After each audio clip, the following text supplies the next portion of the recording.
With the holidays right around the corner, it's time for me to start planning all the festive meals and treats for the season. Frozen Washington red raspberries are the ultimate holiday shortcut to flavor, as they are picked at peak ripeness and frozen within hours to lock in their bright, sweet, tart taste. I love raspberries in my desserts, and boy does this cran raspberry pecan tart sound delicious. Grown by passionate farmers in Washington state, they're frozen with care to ensure top quality and food safety, and it always feels good to support local American farmers. And here's the best part. They're always in season. When you buy American-grown frozen raspberries, you're getting fresh off the field flavor all year long. You can find them at Costco, Kroger, Meijer, and Winco Foods. Make sure to look for product in the U.S. on the bag. Check out True Fruit Mars Hyper Chilled Chocolate-Covered Raspberries and Smucker's Raspberry Jam. Want to learn more details on where to find American frozen red raspberries plus recipe ideas and cooking tips? Head to redraz.org. That's redrazz.org. You'll find participating retailers as an inspiration for every meal, plus info on how these berries go from farm to freezer with quality you can taste. All right, fellow romantasy lovers, I've been waiting to talk about this one because it completely took my weekend. The epic romantasy finale, Dawn of Chaos and Fury by Melissa K. Roerick, is finally here. And if you're into anything Book Talk is raving about right now, you need this. This is the fourth and final book in the Legacy series, a dark romantasy packed with fae, dragons, shifters, vampires, witches, meddling gods, you name it. And what I love about this world is that it's not your typical medieval fantasy backdrop. Think high fantasy meets modern tech. Magic everywhere, but people are still texting, driving, dating, using computers. It gives big Crescent City vibes in the best way. And honestly, I got so pulled into the emotional roller coaster. The heroine is dealing with depression and anxiety, and the way the story handles her mental health made the stakes feel so real. Plus, the tropes. Fated mates, morally gray chaos, one bed, touch her and die. It's basically a Book Talk bingo card of everything we love. Now, if you haven't read the series yet, this is the series finale, so don't start here. But the good news, all 4 books are out now, and they make such a great gift for that friend who is constantly reading romantasy and keeping up with every online book trend. Dawn of Chaos and Fury is on sale now, available for the first time as a Kensington trade paperback and ebook. So grab your copy and dive into the chaos. You can find Dawn of Chaos and Fury by Melissa K. Roerick wherever books are sold in print and in ebook. Welcome to our mini-series, The 8 Days of Dating Optimism, your pre-New Year reboot that helps you rebuild hope and confidence for finding love in the new year. Enjoy! You know that moment when dating starts to feel like another spreadsheet to manage? The swiping, the scheduling, the small talk, it can suck the joy right out of meeting new people. But what if the problem isn't dating itself? It's the way that we're approaching it. In day 3 of our 8 days of dating optimism, we're talking about how making dating fun again can completely transform your experience. In this episode that originally aired in 2021, we're chatting with positive psychology coach and play expert Jeff Harry, who shows us what happens when you bring play back into the dating process. I remember listening to the episode right before I met my now husband, and it completely changed how I showed up for that date. Before, I had been falling a bit victim to getting way too deep on the first date, thinking that it would be the best way to evaluate partners. But the truth is that intimacy hadn't been earned yet. Going into a date just trying to meet a new person, not thinking about the outcome, and remembering to have fun served me so much better, and hope this is a good reset for you too. We get into how shared experiences form deeper connections, why being playful doesn't mean being surface level, and how anyone, yes, even the overthinkers, can tap into a playful mindset at a level that actually feels comfortable. If you've ever found yourself saying dating sucks or treating it like another job, this episode is your reminder that joy, curiosity, and playfulness might be the missing ingredients you've been overlooking. Make sure to subscribe to Apple Podcasts, Spotify, or wherever you listen so you instantly get access to the next episode in this series. And while you're there, please leave us a 5-star review because it helps so much. It would be the best holiday gift you could give us. Enjoy!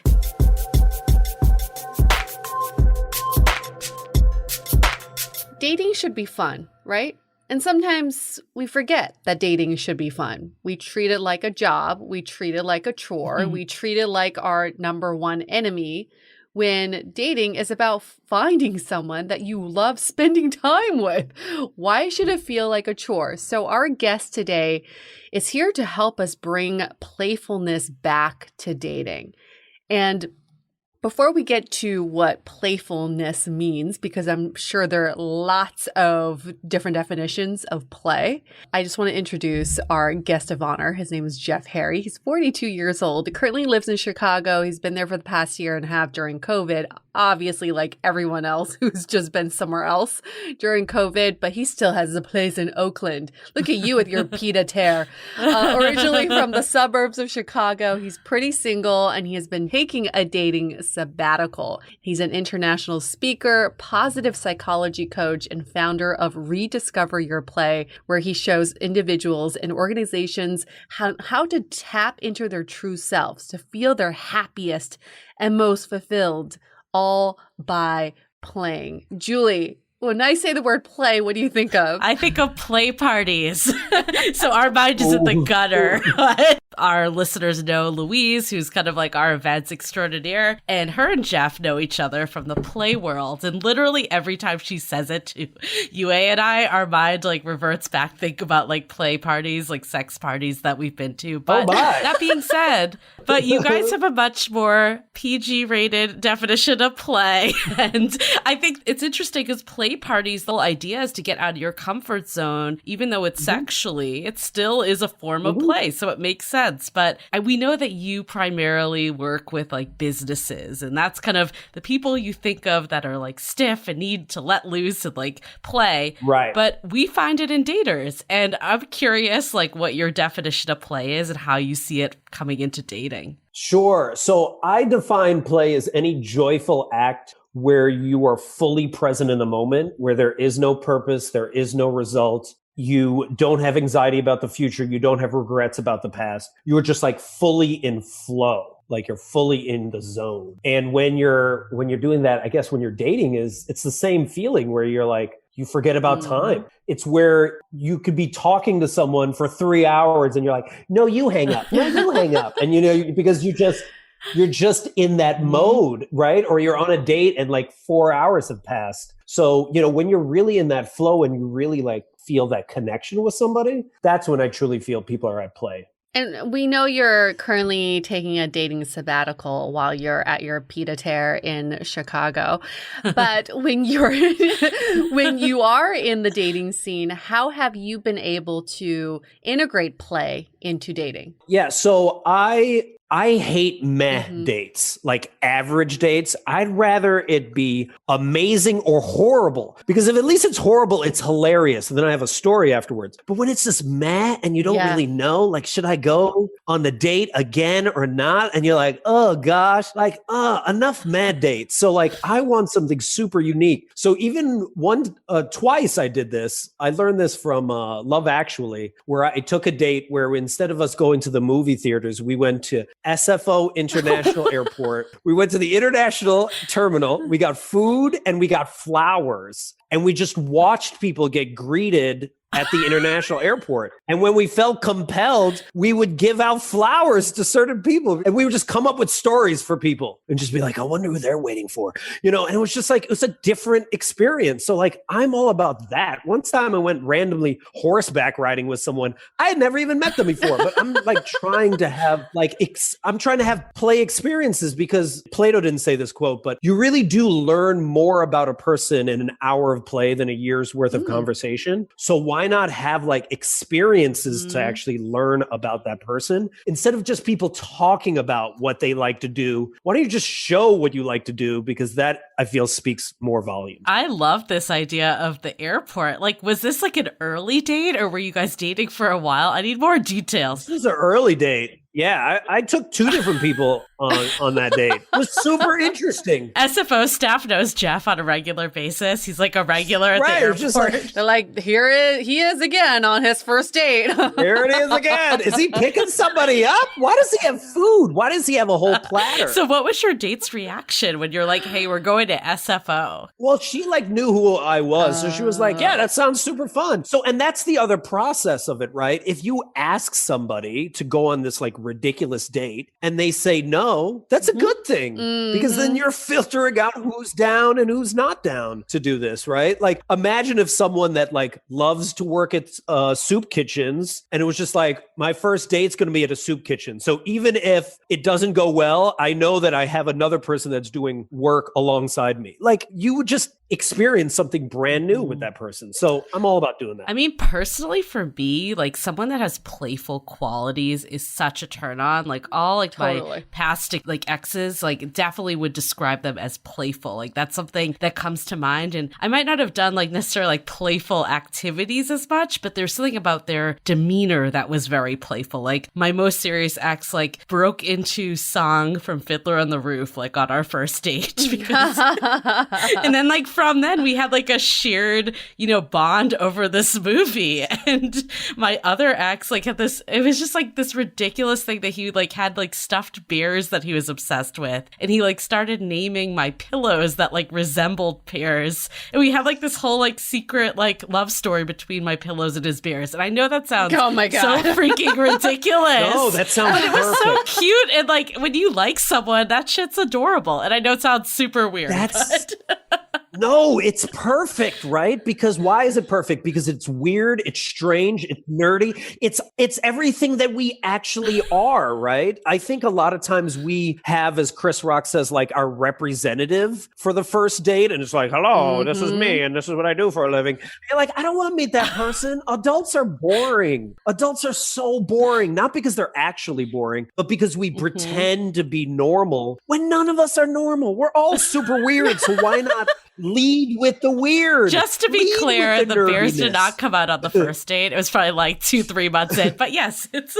I agree with you. I mean, no, but I'm all about that. You know, it's just, you know, I think I shared you on this one TikTok video of someone that was like on one of their first dates, the guy asked his soon-to-be ex-girlfriend. Okay. Yeah, soon-to-be ex-girlfriend. Hello, whoops. No, but so the date idea was he goes, okay, pick a number between 1 and 10, and she was like 7 or something, and then he goes, all right, pick a number between 1 and 100, and she's like 94, and then he's like, all right, let's go, and she's like, where are we going? And they went to, I think, like a Goodwill or a Salvation Army, and then it was for $7.94. She dressed him, and then he dressed her, and then they went to some really fancy restaurant. Now, obviously, some people are like, I would never do that. But it's just like, if you pick your way of playing, and if the person is down to do it, then you're going to learn a ton about them right there. And then again, just to redefine, like play is any joyful act where you forget about time, right? So it can be anything can be play. There's not just certain ways in which this is play and this is not play.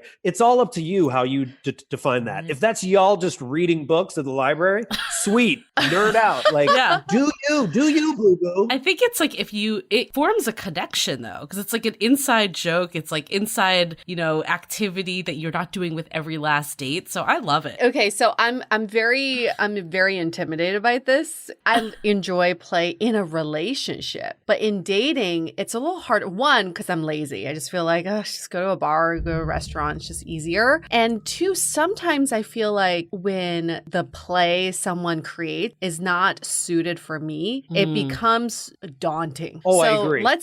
Maybe you can give some advice around how people can create play that's customized for their dates. Right. So first off, I hate forced play. So if someone's like, let's play, and you're like, I have 30 minutes. I don't really care. I don't really want, you know, I think it's part of the discussion, right? Like when you are interviewing the person before you meet them, you just start talking about like things that you find really fun, and you try to find what like connects to both of you. Part of the reason why I mentioned like go weird and be like nerdy is because you also are trying to filter people out, right? You know, when I've been at bars or like dance clubs or whatever it would have you, you see the same person there, the same CrossFit guy named Chad, who like, does finance. You're like, we've made that guy. We know that guy. I don't want more of that guy. And how do you like filter that out? It's through play. It's also about even how you go about meeting people. Because if we're always like going to certain places and that's where we're supposed to meet, instead of being like, let me just do something fun, right? Let me just go to this woo-woo camp or this self-improvement camp. I've met more people that are closer to my shared values when I go to something like that than me going to like a bar or Whole Foods at the takeout line and just hanging out there, even though SF Chronicle says that's the place to be. I think also a lot of times it's just organic. It's honing in on those playful muscles. Like, I'm pretty sure my ex wasn't like planning to sing Fiddler on the Roof. Like, it just happened to come in. And I think that's like really the key to it, because I agree, like if it feels too forced, then it feels like contrived, and that's not really play at the end of the day. No, everything is, even conversation is like, I was saying it in the article I just wrote, you inspired it, by the way. So it's like improv, where it's like you're doing a yes and with people whenever you have a conversation with them. You start off and you're like, hello, what are you doing? What is it? And you start joking around about something that you appreciate about each other, and you're yes-anding each other. And only what happens when it doesn't feel right is when someone either negates it or it just doesn't vibe. So this is all about active listening, and this is all about like reflecting back what you've heard. And all of that is part of the play. I'm not just saying, Yue, like, hey, you got to get out there and go to LA's international terminal tomorrow. That's going to be the new date hotspot. And you may or may not show up. I just have to wait. Right. We start off small. It could even be the questions that you ask someone, because usually we ask, what do you do for a living? I think that's a horrible question. I always ask, when was the last adventure you were on? What mischief are you causing in the world? And people are like, mischief? What about mischief? And then some people are like, let me tell you about my mischief. So like you don't know, but just even the interesting taking a risk and like doing that 20 seconds of courage, like, and trying out something that you're like, oh, I want to do this, but I'm kind of nerve-sighted. I'm both nervous and excited about this. Let me try this. Is a way in which you can you can come up with something you can co-create with this other person. Yeah, like I had a conversation the other day where it turned into like the guy like hooked me with his photos of his corgi, but it turned out he didn't actually have a corgi, so he was like, I corgi fished you, and then it like became this joke, and he like sent me a cat photo the other day, and I'm like, now you're catfishing me, and it like, I think it's because it's like fed off of each other, but if one person wasn't into the joke, it would have just died at that point. It would have become like a thing. It's about creating these inside jokes, but I can also see, so here's the question. Do you think play is successful with all personalities, or do you think it has to be specific personalities? Because I'll give you as an example, Jeff. When you came on the Zoom and you showed up, for people who can't see, he's got a clip-on bow tie that's made out of cardboard Legos? Or plastic. Is that Legos? Lego. Immediately, I turned on my playful side because I was like, yes, this guy is here to have a good time. So I feel like you brought that out of me, but is it because I already have that kind of personality where the playfulness may be dormant and it just needs to be like stimulated? Or do you think that everybody has that inside of them? Oh, everyone has it, but I feel everyone has it in a different way, right? Not everyone is like extrovert with their play. Some people are very introverted. See, I also talk about how play is the opposite of perfection. And perfection is rooted in shame and ego and not looking stupid and peer pressure, right? Like it's all the things from high school that we hated the most. But play is experimentation. It's curiosity. And that's what I feel like is a better or just a really more enjoyable way to approach dating or your whole life, because then it's just like you're able to let go of expectations.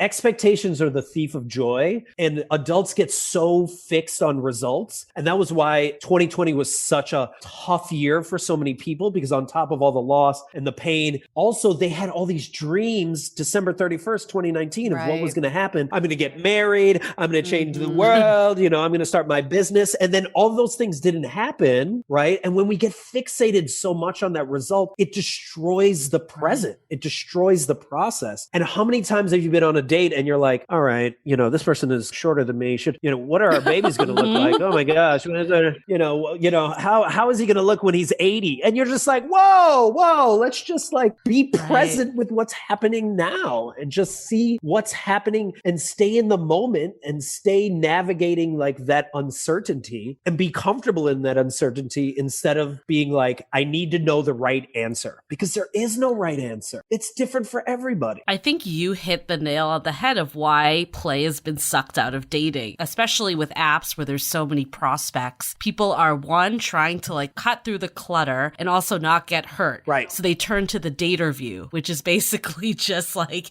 a bad interview where someone's just pressing you for questions and, asking you why your last relationship didn't work out or where you want to be in 5 years. And that's a shitty date. It's not fun. Like, core of that approach is to get information. But you said something interesting earlier that you could actually learn more from an hour of play. Like, how do you get people to like rewire their brain on that? Well, you have to let go of the result. That's the biggest one. You have to be like, all right, what is the purpose of me being here? Is the purpose of me to see if this person checks off all the boxes? Or is the purpose of me being here to see if I am enjoying myself? Like, am I having fun here? Like, do I trust this person to go and to escape from the room and us try to get out together? Like there's certain things that you can actually learn. It's funny that we focus so much on words, right? And words is what, 10% of communication? Tone is like 40%, body language is around 50%. We're so focused on the wrong thing. We actually think that if I go on more apps and I interview more people, just logically, I will eventually find the right person because I've crossed all these other people out. Maybe you will, or maybe you won't, but is it fun? I'm all about like, why don't you just do things that are fun? And then if someone happens to be there that connects with you, sweet. But like, I'm trying to live my life. And then if someone amazing happens to show up, then that's great. But I think when we're coming from a place of lack, right? And we're just like, oh my gosh, I need to find this person. And this person is going to fulfill my soul, and fill the gap that's in my heart. Like, man, that's a lot of pressure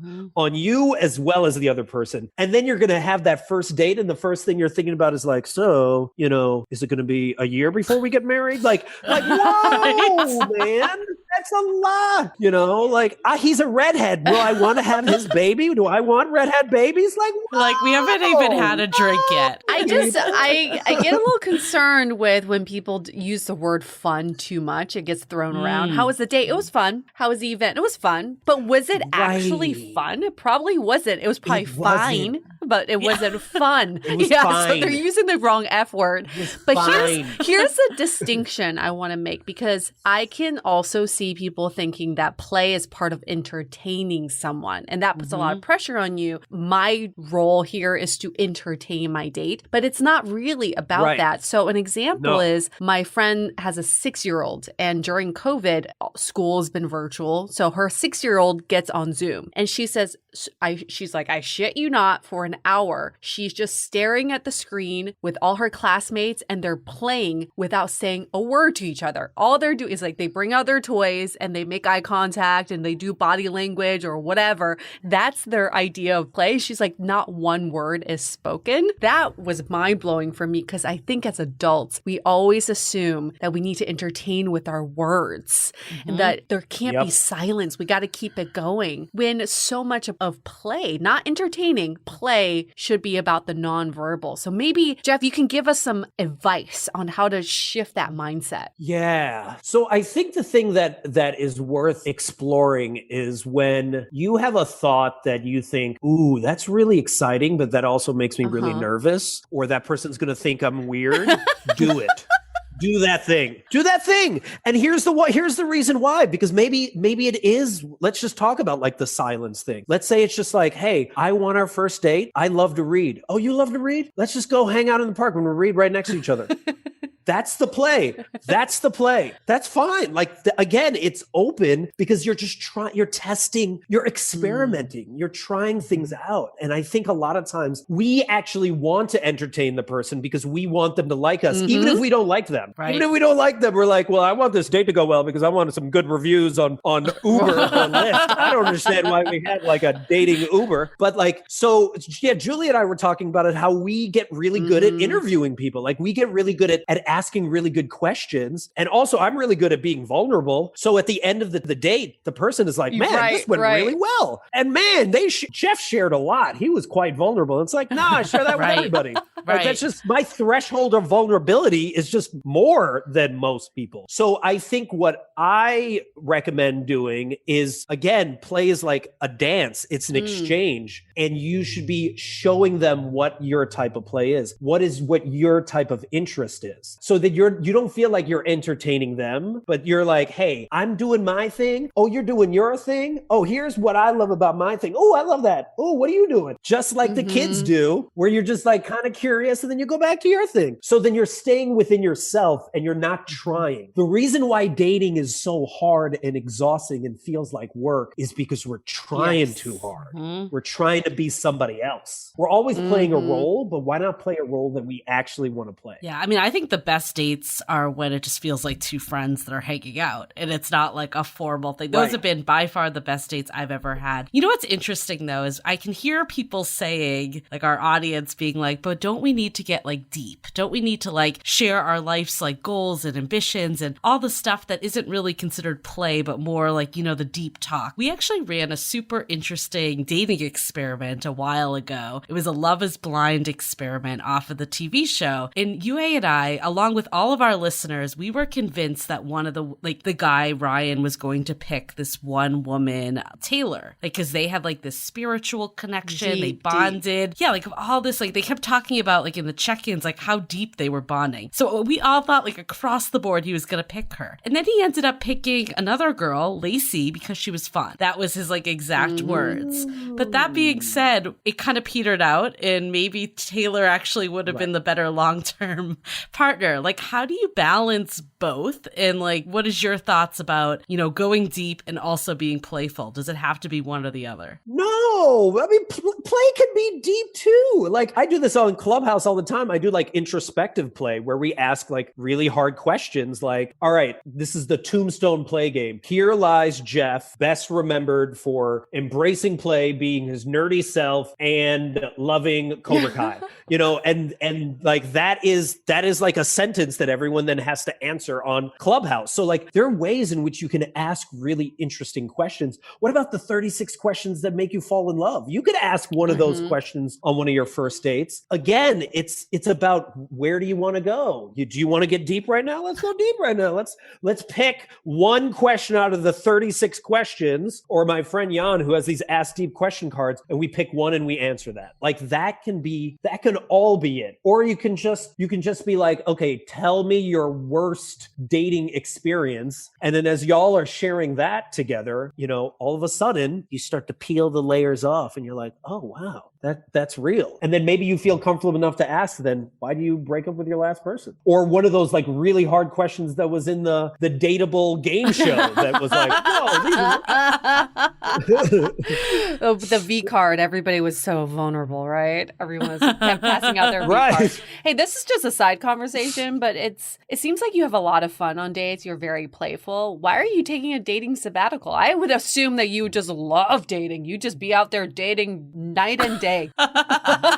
Now here comes the hard-hitting questions. Whoa, night and day. Jeff doesn't work. He just goes on dates 24/7. Right. That's just what I do. Hello, everybody. No, the reason, I mean, there's also another reason why I'm in Chicago. So I came to Chicago originally, partly because of COVID, but also because my nephew, I was trying to help him graduate from high school.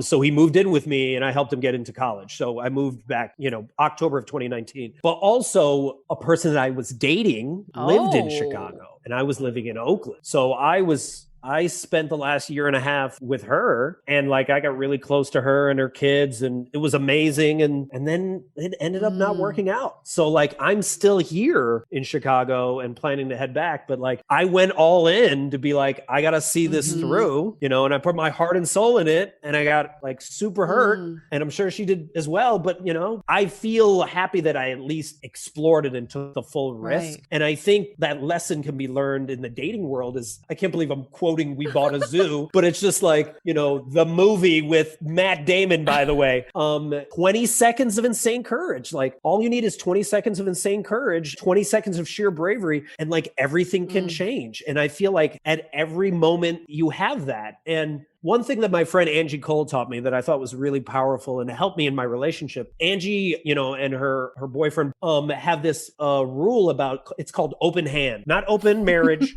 not open relationship, but open hand. It goes off of the analogy that like you have this open hand and a bird can land on it at any time. Like a relationship, it can fly away at any time. And that is what a relationship is. Every day you have to decide, like, do I want to stay here or not? Do I want to love this person again today? Almost like you're getting remarried each and every day. And she found that's much more powerful than when we're like, you can't leave, because then it seems like a trap for both people. So like, I just try to operate off that. And like, I go all in, I get my heart broken, but like, at least I enjoyed the ride, right? And I feel like that is the thing we're so scared about. We're so scared to get hurt, but also that's where all the joy and the fulfillment and the play is. It's in that same deep end of the pool where you also might get hurt. You know what I find so fascinating about you is that like you have the now he's scared. He's like, where is this going? The bow ties off. Let's go deep. I'm all about going deep. That is kind of what I'm saying though, is I feel like you have this like persona that's like this fun play guy, right? Like that's like your whole MO. You have the Lego bow tie and all that, but you also have this deep side. Like I remember when you shared the story about like going back to like help your nephew get through high school. Like that's like a very serious side. And I guess my question for you is like, how can people kind of like balance the two? And like, can people ever come off as just being like too playful and get like not taken seriously and kind of miscategorized? Has that ever happened to you?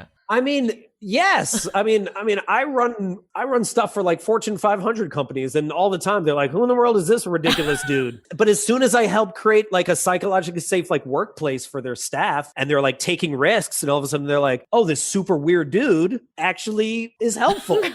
So I think a lot of times, again, we're trying to be like, what is the right way? Can I be more normal? And Viola Davis says this all the time, like you either claim who you are or you end up chasing your worth for the rest of your life. And how many people do you know chasing their worth, like constantly looking for validation and being like, is this the right way to date? Should I be on Hinge? Should I be on Tinder? Should I be on Coffee Meets Bagel? Should I be? And it's just like, it doesn't matter. It really doesn't. Like, and what I mean by that is, it's just like the Thigh Master. When someone's like, I lost all my weight on the Thigh Master. And you're like, it wasn't the Thigh Master. It wasn't Tybo or your paleo diet. You just decided now I'm going to lose weight and you're attributing it to this. And it's the same thing with like dating apps. Is dating apps the right way or not the right way? Who knows? It's up to you. There's no right way, right? Like you could go to woo-woo camps and meet someone. You could be on Hinge and meet someone. You could go to a bar and meet someone. You could just hang out at Whole Foods every day at the same time and meet someone looking for Absolutely. that. Like, You forgot the airport. Right. So play with it, right? And stop looking for the right answer, as there is none. The right answer is the one where it's just like, as my friend Eduardo always says, you do you, boo-boo. Like,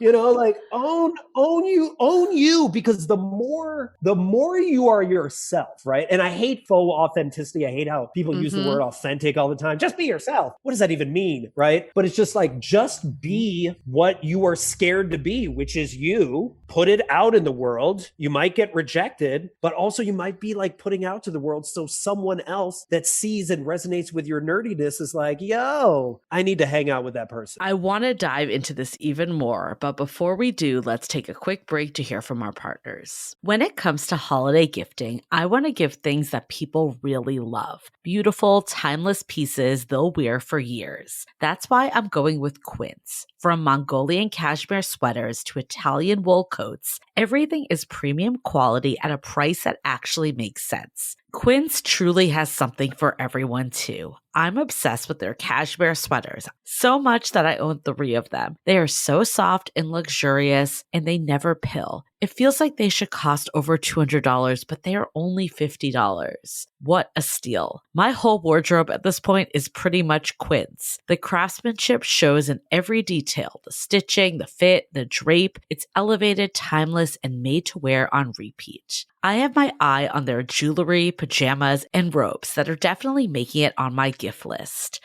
I may just need to buy the stainless steel bracelet Apple Watch band for myself too. Find gifts so good you'll want to keep them with Quince. Go to quince.com/dateable for free shipping on your order and 365-day returns. Now available in Canada too. That's QUINCE.com/dateable to get free shipping and 365-day returns. Quince.com/dateable.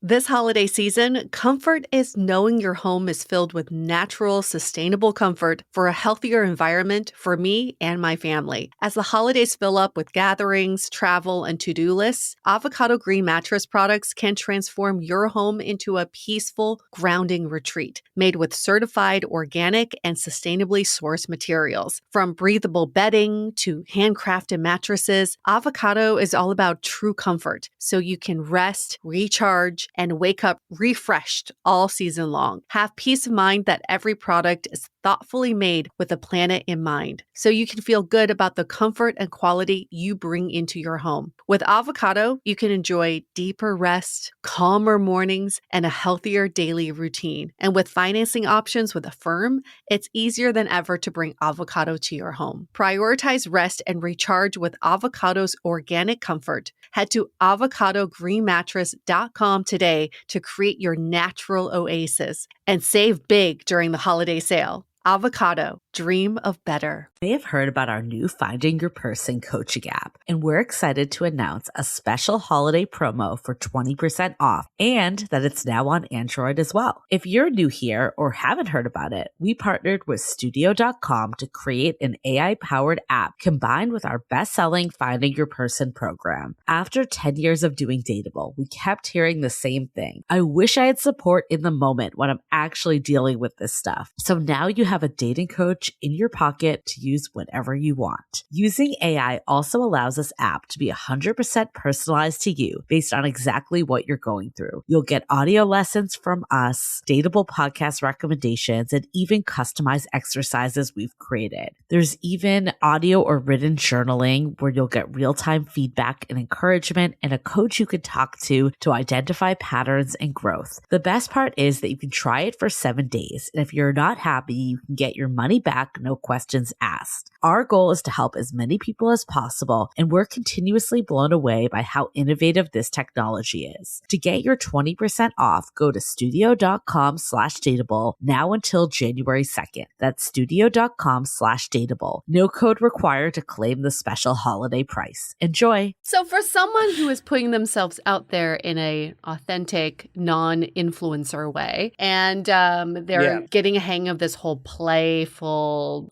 dating, bringing it to their relationships, etc. I think another question people would have, though, is coming out of a date where we played, maybe we played for 8 hours. How can I tell if that was a good date versus I just created a really fun, playful environment? I can see myself going on a date with you, Jeff, and we hang out for 8 to 10 hours. We're playful. We're doing all this and all that. And I come out and I'm like, I think that was a bomb-ass date. I think we're falling in love. And you could just be like, that's a Tuesday. You know?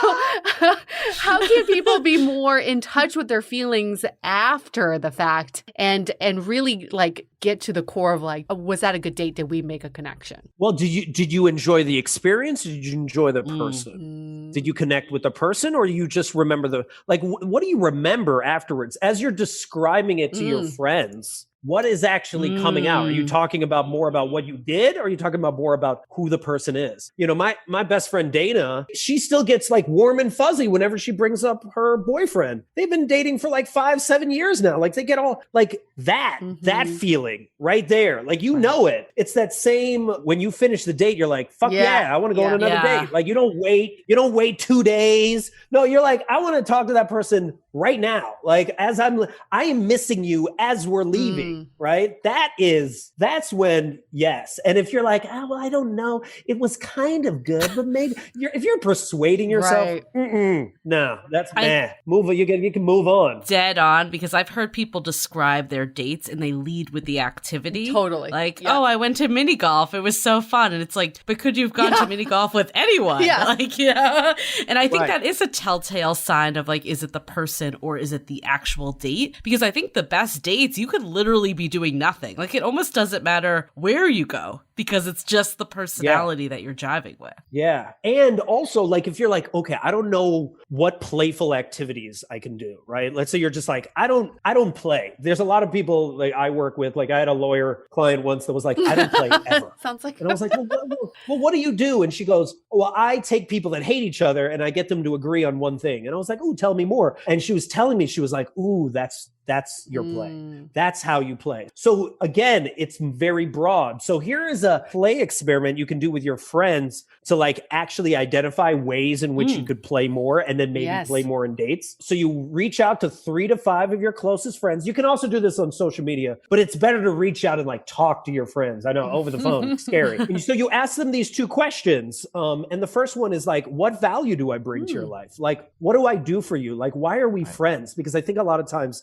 we forget what impact we have on people's lives, right? So that's the first one. And then the second one is, when have you seen me come most alive? And this is based off the Howard Thurman quote of like, don't ask what the world needs, ask what makes you come alive. Because what the world needs is for more people to come alive, right? And another way of asking, when have you seen me come most alive, is when have you seen me most playful, most creative, most myself? So what value do I bring to your life? And when have you seen me come most alive? And when you get the answers back from 3 to 5 different people, drastically different answers, and you write them all down, you start to see all these patterns and you're like, oh wait, those are the ways I play. Oh, those are the ways I actually get really excited about life. Oh, those are the ways I actually impact people's lives. I didn't even remember that, or thank you for reminding me, right? And then when you write it all down, then you go back out to your same friends, you get a little tipsy, you have a little tipsy storm. I like to call it tipsy storm, right? Or you could even do this over Zoom, and you show them all the things that you've written down and all the patterns, and you brainstorm a bunch of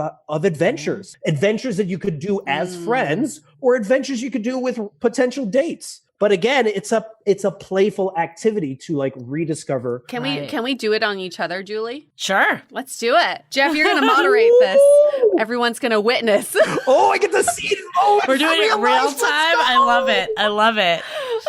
You want me to do the asking first, or do you want to do the asking first? You could do the asking first. Okay.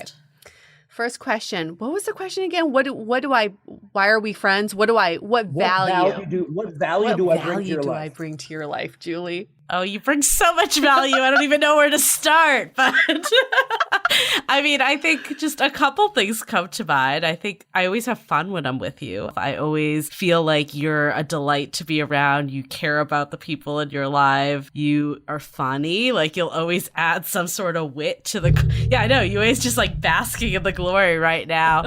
I think you're also a really great listener. I think there's a lot of value that you bring. So there's the value of when you engage and talk, but also how you're there for your friends, you're listening and really taking things in. Okay, so that was all recorded, right? I'm just gonna... this was the trick. I see now. She's just gonna play that at night every time. Play that every morning as I brush my teeth. Forget my own affirmations. I just listen to Julie talk about me. Okay, great. So next question is, when do you see me come to life? Is that like right? When did you see me most alive? Yeah, come to life. By far when you're performing. Like when you did when we've done live shows, when we did the Most Dateable show, that was like your baby. And I feel like you came to life with that. So I think when you can show everyone those, like the witty comments, the funny piece. And even when we do this podcast, I definitely think you come to life. Love it. Oh, okay.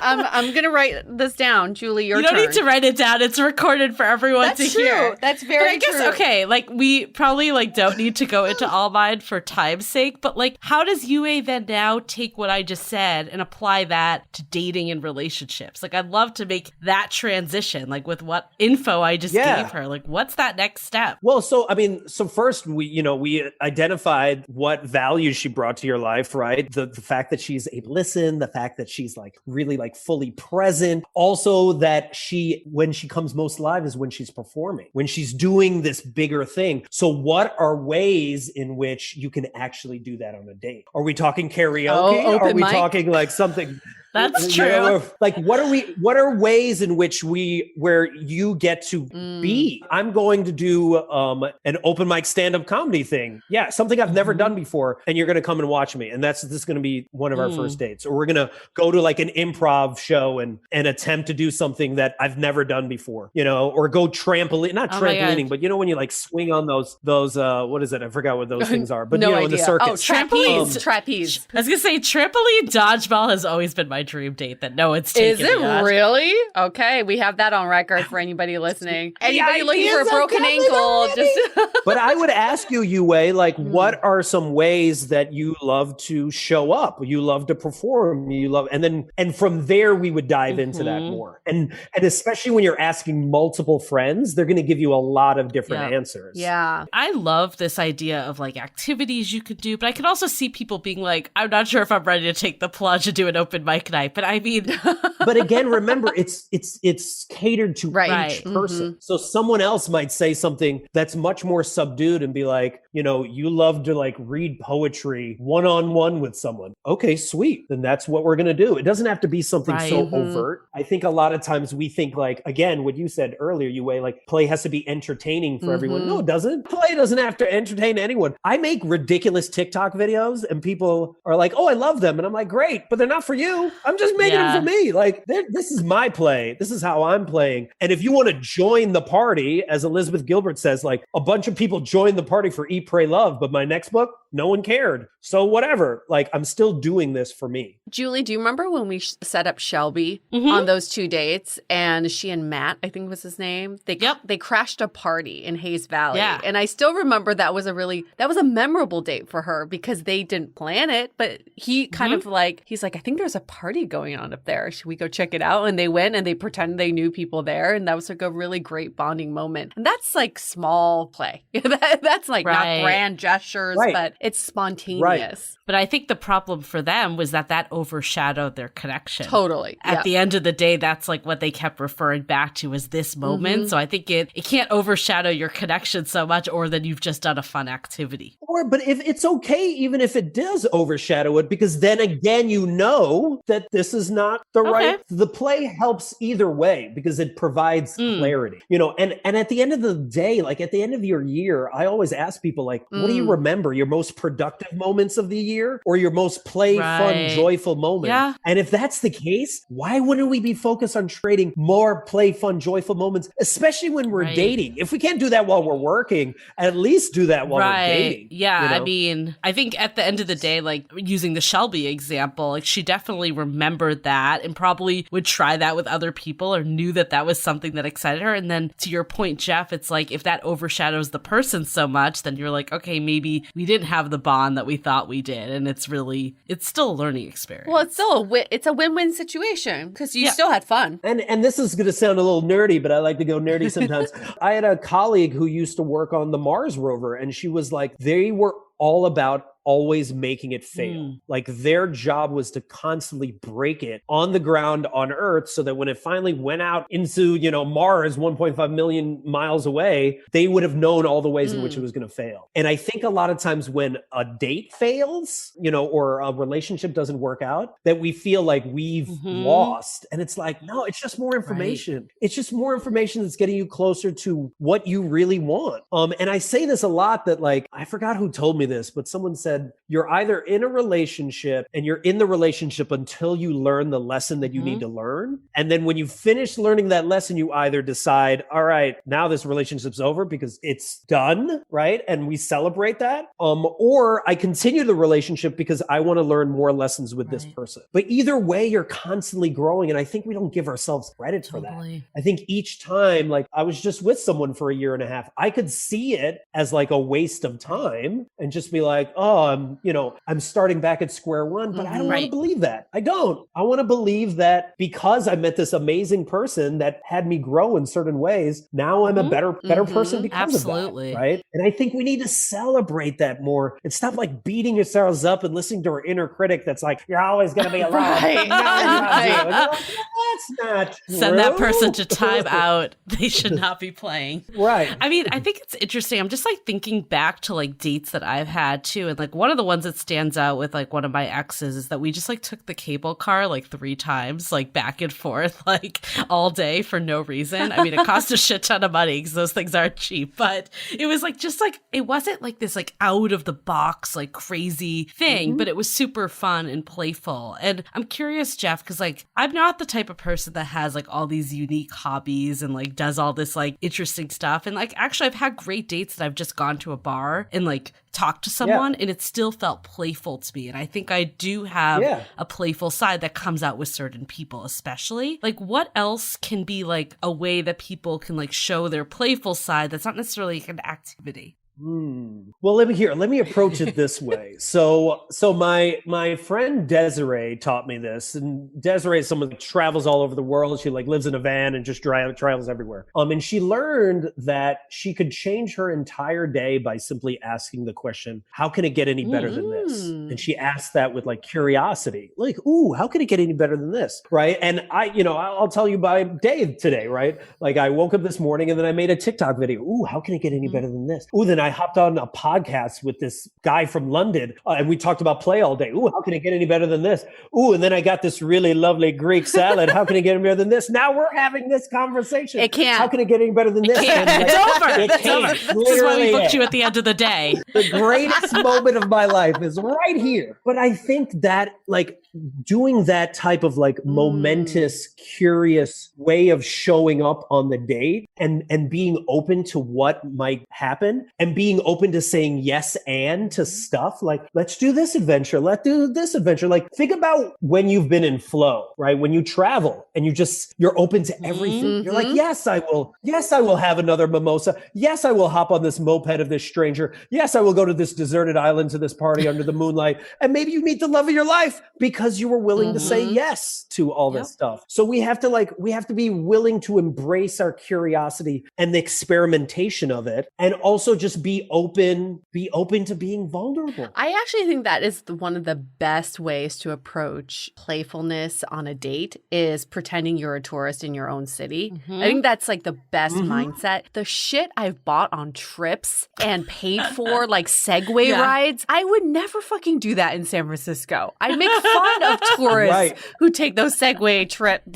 tours around the city and like buy magnets. They're probably super fun. I've actually done that, and I went on a date in one of those yellow moped things, and we drove up to McDonald's and we got something to eat, even though we couldn't reach the. But I also have something called the Ratchet Tour that I used to do in San Francisco. Oh, do you want to know the Ratchet Tour? So the Ratchet Tour is fascinating. We start off at Sweet Maple, where they have the $1 million bacon. I don't know if you guys know that. For anyone not in SF, that is just like one of those like brunch spots that like the lines around the block. I've actually never been every day. Yeah, I've never been. Oh, but it has $1 million bacon. But if you can't go there, then go to the Sycamore, down in the Mission where they just have bottomless mimosas, right? So we have bottomless mimosas, hang out, and then we go to Dolores Park. We get some ice cream, and we go into the park and we look for the Coconut Man and the Truffle Man. And if y'all don't know, in San Francisco, there's a guy named the Truffle Man, beautiful black man, just this amazing man. And he carries around these weed truffles in a golden urn, in a bronze and golden urn, which he gives out to people. And then behind him is usually the Coconut Man, which is a guy that chops coconuts, has you drink half of it, and then you pour rum in the other half. And you just walk around, feeling a little high and having your coconut rum. And you just walk through the Mission trying out all the restaurants. And I call that basically just get shit-faced is basically what you're saying. Get drugged up and shit-faced. Hey, you know what? Those have been great dates I've had. So I'm not knocking you on that one. I also like the acid trip where you just take some acid and end of story. Best date ever. But bringing it back to PG World for anyone that doesn't want to do acid. Fuck PG World.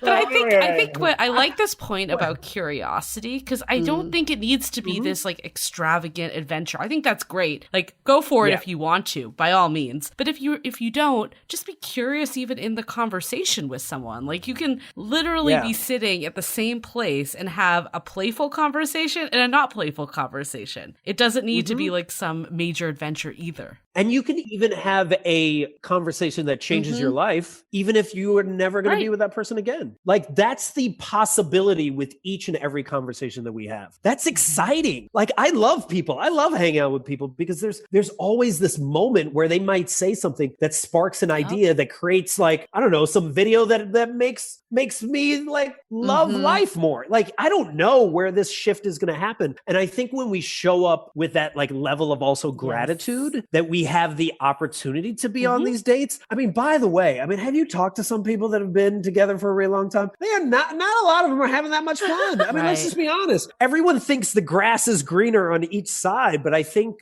for a lot of people that are single, we're like, oh, I just need to be with somebody, but maybe you don't. Let's not force it just for the sake of forcing it. Like you have the freedom right now to like connect with anybody in the world and go anywhere that you want. No one is holding you back. That is a luxury. So explore that because you don't know how long you're going to have. For sure. Yeah, also I think the side on the long-term relationship, because I did actually want to touch on that I think you could definitely bring play to that too, right? I think I read somewhere that one of the top reasons that people got divorced is they stopped dating each other and they stopped being curious about each other's lives. So I guess like from your perspective, like what are some ways that people could bring play even if they've been with their partner for 10 plus years or whatever that might be? My recommendation is go have more adventures. Go have more adventures separately as well as together. Because when you have adventures separately, then you can actually come back and tell each other about that. Because a lot of times we're like, well, let me tell you about it. You've already told me that story. I've heard that story like a million times. Like, oh, do something new. But when you're willing to like, and this is part of also allowing each other in a relationship to do you, right? Do you, boo-boo. And you're like doing these adventures and coming back, you're growing from each and every one of those risks. So go have adventures together, create new experiences together, but also give each other the freedom to do that. Someone else watch the kids, go do your adventure, or go on like a trip in your town and pretend like you're a tourist. Like it's a lot of times it's just reframing small things that you want to do instead of just like mailing it in and being kind of lazy about it, being like, well, let's just watch Netflix again. Do we really want to watch Netflix again? Speaking of Netflix, there's a really bad movie out there, but I actually like the premise. It's called Yes Day with Jennifer Garner. Have you seen it? It's a really bad movie, but the premise is she and her husband have been married for so long. They have a bunch of kids and things are getting like not fun. And there's a trend going around at school that there's a yes day where one day you say yes to everything. The parents say yes to the kids say yes to the parents, and they have this fantastic, really memorable day where nobody gets in trouble, but you just start expanding outside of your creative comfort zones. And I think that's something that couples can do too. What if you give each other a yes day once a month and then you just say yes and you just keep building upon the yes, yes, yes. I love that. Or why don't you as a couple go get lost? Like go get lost in the city, hide your phones, or you can't pull out your phones and you got to get back some way. Like there's some adversity in each and every one of the adventures. Like when you go travel and you have those like horrible experiences of like, oh my gosh, and we couldn't get on that plane and couldn't get on that plane. Later on you talk about that with a certain level of like gravitas and like excitement. So I think that's the part is simply asking yourself and your partner each and every day, hey, when was the last adventure we went on? What type of adventure would you want to go on? And do you want to go on this adventure with me? I like that. Well, this has been so many insights in this whole thing. I mean, we're going to kick off some takeaways, but I think the biggest one for me is that, like we always say that just treat each date as getting to know a new person. I love this, like, expectations is the joy of, or the thief of joy. Is that the quote? Did I get that right? Okay. I think that is like something to live by. And I love this idea of too, like being grateful that like, I am going to spend an hour plus with this person. Like, let's make it fun. Like, let's enjoy this time. And it really is a shift in mindset and how you approach things. And I think it's not like, you can't be deep because you're playful. It's not an either or. It's how can our play mesh together? And I think at the end of the day, really what we're trying to do here is form memories together, whatever that might be. And like, that could be an adventure. It could be an activity. It could be an inside joke. It could could be whatever it is, but that's how you bond to people, is when you have a shared experience. And when you just go on these dates and there is no shared experience, that's when it's meh, right? Jeff has something to add. You just inspired something. You inspired this other thing. No, something you said was just resonated with me. So thank you so much, Julie. No, it reminds me of, there was this talk from Shia LaBeouf, and he was at Oxford Union, and he was talking about when people want selfies, and he knows when people want to take, when they're like just asking questions to build up for the selfie so they can ask the selfie question, and he knows when they are giving, where there's an exchange, and it's just like, hey, we're hanging out, we're connecting, and then all of a sudden we decide, hey, let's take a selfie. Maybe we'll, maybe we won't, right? And I think we have to be aware, even with ourselves, when we're in dates, what do we do? Are we just thinking about what we can get? Interesting. Or are we thinking about what we can give? And how, even if this date doesn't end up to be the love of your life, how you can also impact that person right now in that conversation. There's something that you might spark with them so that they actually realize the thing that makes them come most alive. Like, again, that's part of the adventure. That's part of being in the moment, instead of being like, when we're in the take mode, we're like, okay, how much do you make? Like, what are you giving me? What does your 401k sound like? Like, we can feel it. We can feel when the person is taking, feel it. And that is what it makes it like, like, what do you want from me? And when we're having more shared humanity, which I'm really hoping we have in the post-pandemic world, we see more people as like human beings and not as just something that is filling a role from you. Just triggered my last takeaway, is like, not just looking at like dates as an adventure, but your whole dating journey as an adventure. Like, I think if you can reframe it and think about, like, I think that's like so key. Like, instead of like a date not working out, it's like, okay, who's next? What's right around the corner? Like, that curiosity of not just the dates and the people, but your own dating life, and looking at it as like, a play experience in itself. What a better mindset than being like, oh, another person ghosted me. Like, how is that going to really help you? Right. And simply asking the question when someone does ghost you, something like that, asking, how can it get any better than this? And being curious about it and see what happens, because it's going to get better. Get worse. Yeah, exactly. Well, I mean, it can, but it could. But it'll be really fun. It'll be really fun. But let's not focus on the worst case scenario. About the positive. Right. Let's be like, let's they ghost you twice. How can it get better than this? Like, that guy only had one eye. Okay, whatever. Right. Let's get curious. Let's cover your one eye. It's a game. Yeah, make a game. I love it. We're riffing. We get it now. We're play experts now. My biggest takeaway is you inspired me for this, Jeff. And feel free to take this for yourself too. Play is bring a pebble to the river. All you need to do is bring the pebble and you throw it in the river, and you don't know what ripple effect it's going to cause. You don't know which way the pebble will go, but all you need to do is bring the pebble. We don't need to know the big picture of how it's going to affect the river. You just have to bring that one thing to the table. So I like this idea because it also goes into, this analogy is really synonymous with what we've been talking about, is this yes and. We keep building. And the best times I've had on dates and with my current partner is when we keep saying, should we try it? Yes. Should we do that? Yes. Should we do this? Like, should we go here? Let's do it. And it becomes so fun, and you just keep adding and building on top of each other's requests and questions. And that river just keeps flowing, and the ripples keep getting bigger and bigger to bigger waves. And that's how I see play. But you just need to bring in that one little pebble. Ooh. Maybe it's a question, maybe it's an activity, and just see where it goes. And I love when Yue said that. She said it with a little mischief. Should we try it? Should we? And then the energy, do you feel the energy? Like, you can feel it, right? We know it. I think a lot of times we ignore it because we're like trying to be normal. And it's like, no, all of the possibilities are in the weird. You know, Will Smith, what it says this, on the opposite side of fear is like everything you've always wanted. And it's just like, yo, so then let's go there. Let's go to that deep end of the pool and just see what happens. I think tone can be playful. I mean, I think that's like at the end of the day, it doesn't need to be. I love this takeaway of the pebble because it's like what we're saying is, I think sometimes we get in our heads that play needs to be this like huge activity. And it's like a lot of pressure, but it just needs to be something small that we see the reaction. And if we both jive from it, and then it will just naturally happen. It doesn't need to be like you coming to a date with a deck of cards ready to go.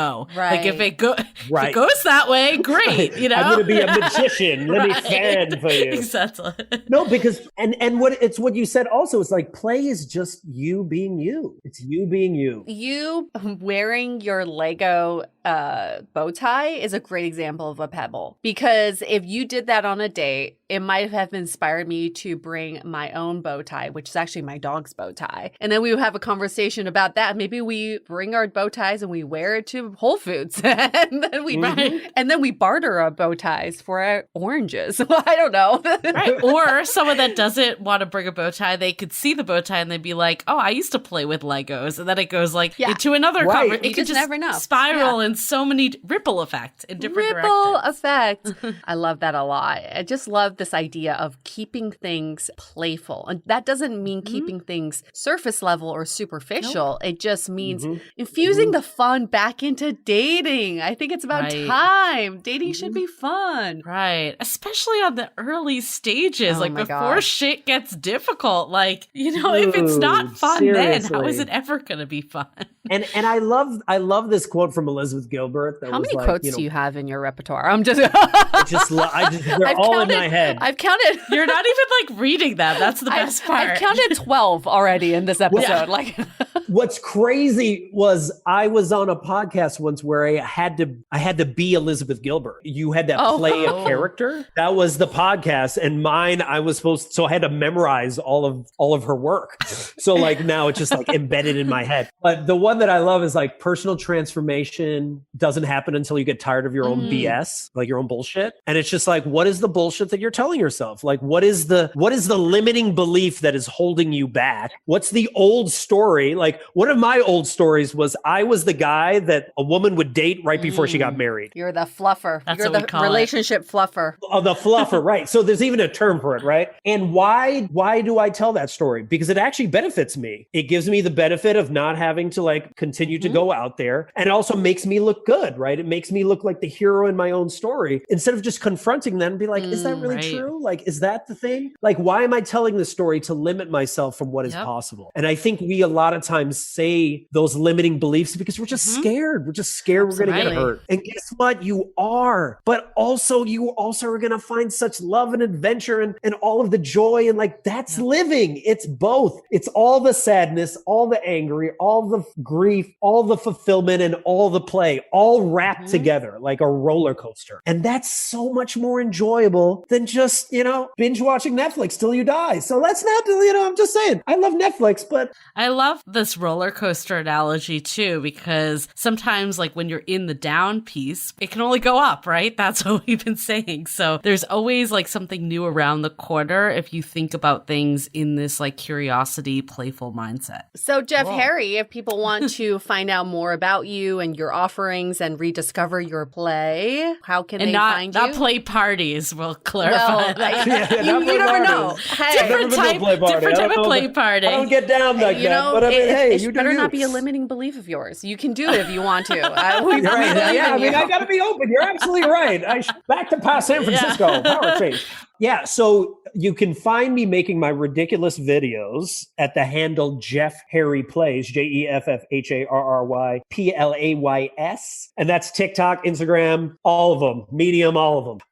And then you can go to my website, rediscoveryourplay.com. And when you go to it, there's a Let's Play button. And if you click the Let's Play button, I have all these play experiments you can do. And then you can hop on a phone call with me and we can figure out how you can rediscover how dope you are by playing. I feel like you might be getting a lot of calls. Yeah.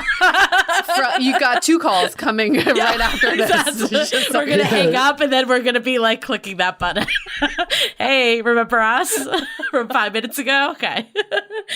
Oh, this was awesome. Thanks so much for being on our show, for playing with us, letting us play with you. We're going to have you back and you can play with me anytime you want. I'm just going to put it out there. That sounds so dirty. Just putting that out there. And I meant it for it to sound dirty. All right, just saying. Wait, just saying. Whenever you're back. Let me just adjust these glasses. What? If anyone's looking for an opening line to show their playfulness, there you go.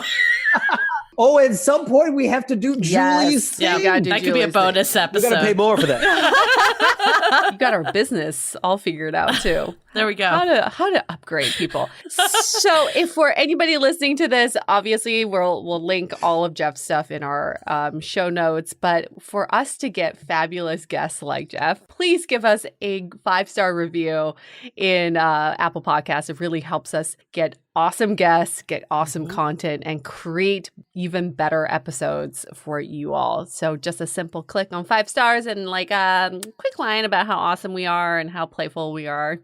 How you want to play with us. It will suffice. And I guess we'll just wrap this up. I don't want this to end, but play never ends. So we'll continue this we'll be back other again. ways. We play with Jeff quite a bit on Instagram in our DMs. So She just keeps saying things. She keeps saying things, but it just like digs a deeper hole. My mind is going in all certain ways that it's going back to the earlier part of our conversation. And it all circles back. It just circles back. It all circles back. It's getting hot. It's getting hot in here. Before we get in trouble, let's wrap this up. Stay dateable.